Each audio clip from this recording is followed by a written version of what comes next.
Let me say this. It is a very, it's an interesting line to walk when you are a child that has a parent that has no interest in being a part of your life. I'll say that. It's a very interesting line to walk.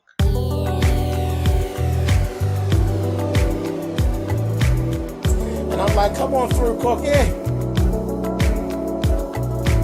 I want to put my soapbox. That's basically it. Let's talk about drag and all its forms.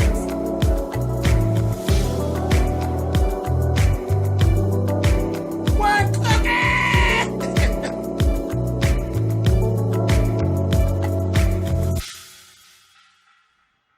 Hey guys, thanks so much for clicking on the video. This is my review for season 4, episode 13 of Real Housewives of Potomac. And where I'm starting off, I was saying it's an interesting line to walk when you have a parent that is not interested in being part of your life. And not being like in the foster system or anything like that. You just literally have a parent out there. You know where they are. You can put your hand on them, but that parent just really has no interest in being a part of your life. Been there, done that. So I see that. You know, I have personal feelings about how that this little stuff is going on with Ashley, but see, you could become one of two different types of people. You could be like Ashley, where it has consumed and screwed up your complete life. Because it seems to have consumed and screwed her whole life up. You know, she don't know who she is, and she got all these issues going on, and, you know, and all that. Or you could be like me, who don't give a shit, feels as though it's their loss, and you keep it moving. You know, it's really, there is no in between. You either give a shit or you don't give a shit. And then once you figure out whether you give a shit or not, what you going to do with it. Me, I refuse to have ever let it tear my life down. And a lot of that was due to my mother. My mother played both parts just fine. And then I had my grandmother. And, you know, I was surrounded with people who loved me and I was cool.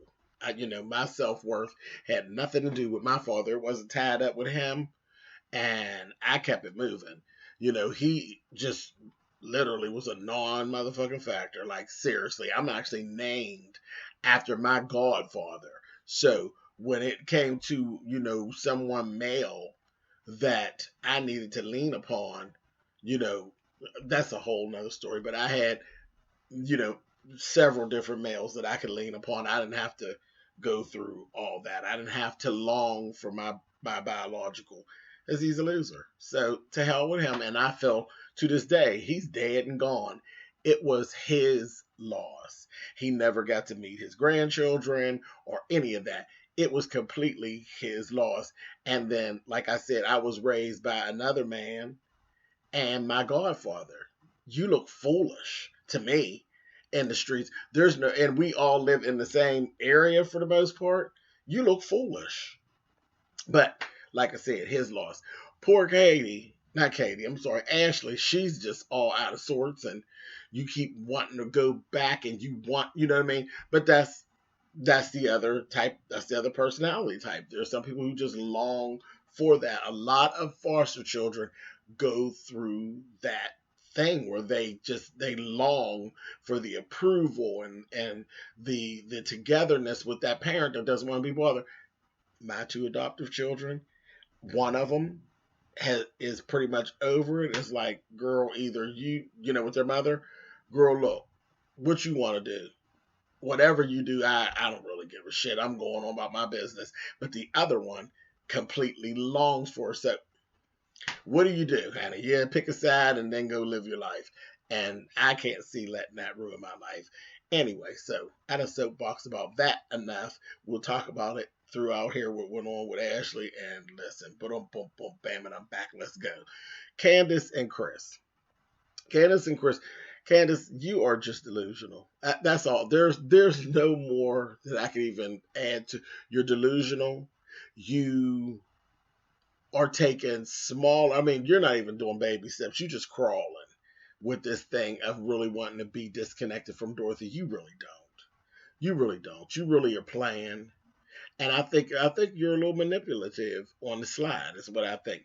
You out here looking at a $2.5 million house. You know good and goddamn well you're not great about no $2.5 million house. If you don't sit your ass down, and Chris is just standing there, he know good and well he ain't gonna let you have him tied up into no $2.5 million house. You can't afford it. Flat out. You can't afford it. And Chris got better sense than to let you jam him up. And I just was looking, I said, girl, somebody is going to take and steal Chris right from up underneath you. Just keep it up. Keep it up, honey.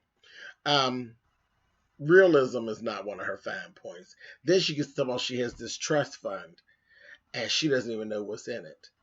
But with what you're going through, why do you even want it? See, if I dealt with Dorothy, I would cut Dorothy off so quick at her knees that it would make her buckle. Like Kim Burrell on a pair of brand new boots, honey. She would buckle. Do you hear me? Because I would, the way she acts, but that's me. That's who I am. I would do without before I kiss your ass or bow to these ridiculous requests. I'm not gonna do it. I'm telling you, I love my mother like a fat ass kid loves cake. But my mother has a controlling nature. She does. She always has. And that is her. She's a Gemini. And she just, that's her. She got two sides to her, honey. My mother loves me to death, but my mother wants to control me. She got them two different sides. One side I deal with and one side I don't. That's my Capricorn. I don't play with her. I don't play with her. I don't pull punches with her. No, mommy, I don't need you to do nothing for me. Because you're not going to control me with what you've done. And it's not even an evil thing. Like with Dorothy, it's like an evil thing. My mom, it's just kind of her thing. She doesn't even realize that she's actually doing it. It's just her thing. And her mother was the same way. Don't take nothing from her either. No thanks. No thanks. Very much self-sufficient and been that way since I was about 14 years old. If I can't provide it for myself, I don't have to have it. If I got to deal with somebody that's going to take me through changes or you're going to be withholding to them for the rest of your life about, maybe you can keep that. You can keep that. I don't need it. I don't need it at all. You have nobody hold nothing over my head. That is horrible. And this whole thing with the trust fund, if you're going to try to get your trust fund to buy your house, you might as well stay in the one you're in because you're going to be right back in the same position. They in the house still trying to figure out a room for Dorothy. Are you disconnected from Dorothy or not? And I ain't saying you got to cut your mother off, but all of this hold she has and how she can run in and out of your life the way she wants, are you cutting it off or no? Foolishness. Moving on.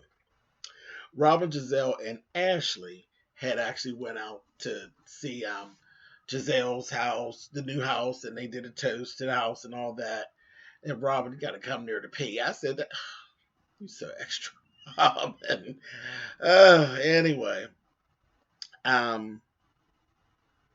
Giselle was right on her shit start like she usually is. She's like, girl, why did Candace show everybody these private text messages, girl, that y'all had that her and Monique had and this, that thing and the other, and it was all about you and it was this, that, and the other, and she was just all into it. All into it and giving girl and Monique ain't to be trusted. So now she done threw a whole monkey wrench into the Ashley Monique thing because they was getting along too good. So Giselle needed to get some trouble started because Monique is showing private texts. And all of this kind of carrying on. And I just don't think she needs to, She showed them texts to Ashley, and she's going on about how she's not to be trusted. And Ashley's like, well, girl, she ain't to be trusted. You just need to keep some drama going. So she's keeping up the drama between Candace, Ashley, and Monique now. She don't like Monique though. I was like, mess, pure mess. Anyway, then we go over to dinner with the Hugers. This was actually a nice scene to actually see Karen and her son and her daughter and Ray. Um, and they didn't have no drama going on or nothing. They were just sitting down having dinner. You know, you don't get to see that very much. Just a family, a full family having time and nobody doing that stupid. And found out that the perfume business for her is doing real well. And she even talked about, branching off into a male part. And Ray was trying to throw his little hand, and she was like, I ain't like going to do no business with you, Ray. Get on out of here. Karen, Karen ain't trying. That's her own thing, Ray. You're not getting none of that money. Go sit down. Anyway, I hated this part. This part where Monique, she went through this whole thing of her water breaking, and it ended up being a prank on Chris. I didn't think it was funny at all because it made me nervous. And I didn't even like Monique all like that, but I don't want to see nobody get messed up. And it was too early. Like, it was early for the baby. And she already lost one. I didn't think that was funny worth a damn. I really didn't. I didn't think it was funny for her to do it to us. I didn't think it was funny for her. Definitely didn't think it was funny for her to do it to him.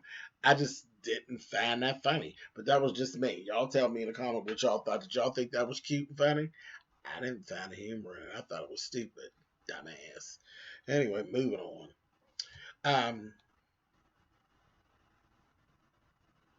Candace and her mother went to this event for Katie. Katie and her mom, they had this gala. They were part of this gala, and they invited the folks. Dorothy was there. Giselle was there.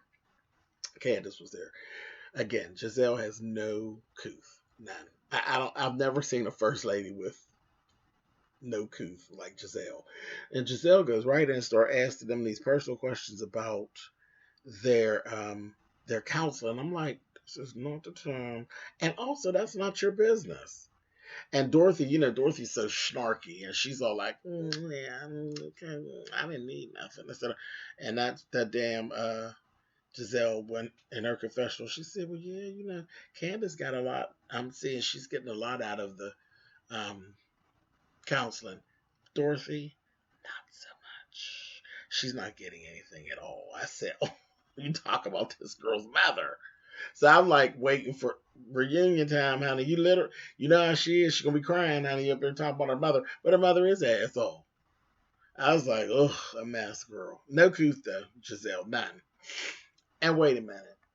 Katie, girl, where are you getting these wigs? I swear, I think these wigs are being donated from the fans. These fans got to be sending these wigs to Katie in a P.O. box somewhere. Her hair was a goddamn mess. That shit truly came from Mrs. Kim's Wigs, Boots, and Auto Body Shop basement. And it was up underneath some stuff. There was some tires or something sitting on top of that wig. That wig was horrible. She just looked just as dusty. I said, oh my God, at a gala. She looked ridiculous. Then she didn't even know. They were like, Katie, what's this all about? She didn't even know what the gala was about. She didn't know what the fundraising was about. It was just a party and let's get drunk. I said, tacky with a tacky wig on. A mess. A whole mess. Anyway, but Katie's mom and Candace's mom got along. I said, oh, watch both of them, honey. They hit it right off. I said, interesting. Very interesting. Then the stuff came up. Candace has now found out about Monique sharing those messages with Ashley, and she feels betrayed by Monique. And of course, you know who was leading the charge was good old Giselle, getting it started, honey. And she's like, well, I'm going to have a talk with her, and this, that, thing, and the other. I said, mess.